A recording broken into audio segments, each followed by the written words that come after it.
बांदी भरसा मोरो road Jamali market में बिन नामालूम मोटरसाइकिल सवार हथियारबंदनि फायरिंग करे ॾिनी, जंहिंजे नतीजे में किरियाना जी दुकान ते वेठल ॻोठ बडो ख़ान जमाली जा रहवासी शाहिद रज़ा जमाली ऐं बशीर अहमद जमाली ज़ख़्मी थी पिया, जिन खे मक़ामी माण्हू रूरल हेल्थ सेंटर बांदी पहुचायो, जिते शाहिद रज़ा जमाली मौक़े ते फ़ौत थी वियो, जॾहिं त बशीर अहमद जमाली खे तिबी इमदाद ॾियण बाद नवाबशाह अस्पताल मुंतक़िल कयो वियो, जेको रस्ते में ज़ख़्मनि जी सट न सहंदे फ़ौत थी वियो। ॿिन्ही फ़ौतियुनि जा लाश डॉक्टरनि पारां क़ानूनी घुर्जियूं पूरियूं करण बाद लाश वाटसन हवाले करे छॾिया। ॿिए तरफ़ बिटे क़तल वाक़े जो इतला पवण ते जमाली बिरादरी जा सभई माण्हू शहर पहुची विया। शहर जो कारोबार बंदि कराए मेहराण हाईवे ते धरणो हणी वेही रहिया।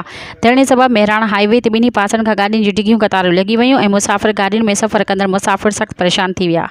मज़ीद ख़बरनि ऐं तफ़सीलात लाइ विज़िट कयो असांजी वेबसाइट www.awamiNewsHD.com ऐं ॾिसंदा रहो अवामी न्यूज़ HD।